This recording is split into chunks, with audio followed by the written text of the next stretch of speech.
Alright, today we are getting ready to start making that bow hold, which I know is a very exciting topic. So I have a couple of things here with me today. I have a big fat highlighter, and I also have my bow. So I'm going to start with the highlighter and just go over one more time how to make that bow hold before we actually put it on the bow. So my violin hand, my left hand, has the highlighter. With my right hand, I'm going to make my fox. Remember, the tip of your thumb touches the inner crease of those two middle fingers. Open the fox mouth. Highlighter sits on the tip of your thumb. Those two creases close down over the highlighter. And then you have a floppy ear with your pointer finger and a pointy ear with your pinky.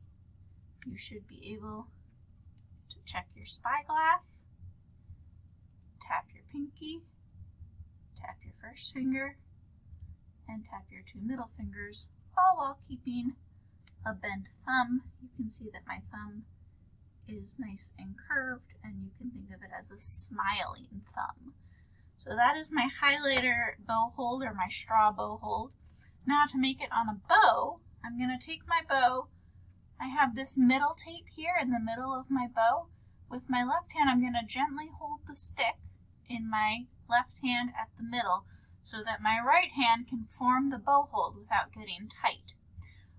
On my bow, you'll see I have the frog and I have the grip right here. I want my thumb to go right in between those two things. So if you look really closely, see if I can get it to focus here. There we go. My thumb is next to the frog. It's not in the frog's mouth. That's not what we want. We want it right next to the frog. My thumb is really curved, which does mean that my thumb side is touching the very side of the bow hair, which I know we've talked about not doing. But for this, it's okay if just this little bit of hair is touching that little bit of thumb so that we can have a nice curved thumb.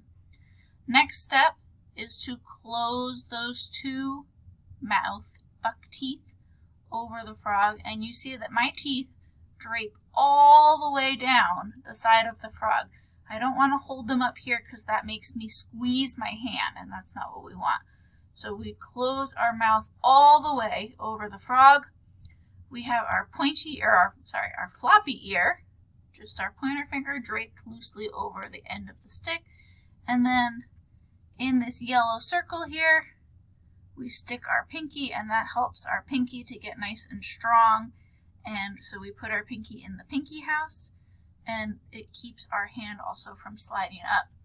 Then we also have this rubber band, which we're going to use as a seat belt.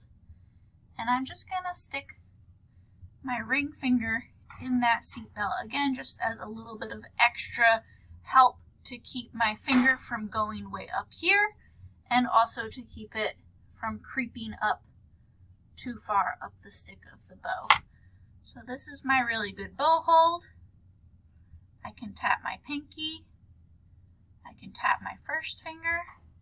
And my middle finger is kind of seat belted in right now, but if I were to take it out, I'd be able to tap my middle fingers, and I still have that really nice bent thumb. We're going to try all of that one more time just so that you can get an extra round of practice, and then of course you can always go back and rewatch this video. So shake out your hand, roll your shoulders back, stay nice and loose.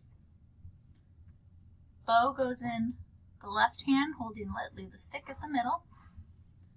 Bent thumb goes next to the frog. Two buck teeth. One floppy ear.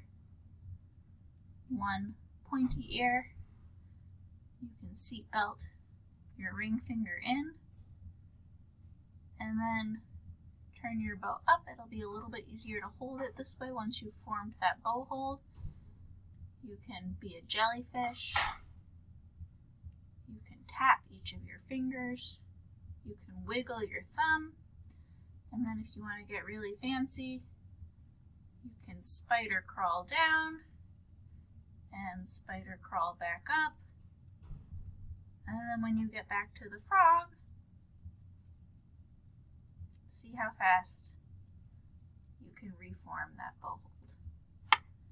Alright, practice this at least 10 times a day so that you can get really used to holding your bow this way, and that will help you be ready to make a beautiful sound so soon on your instrument. Have a great day.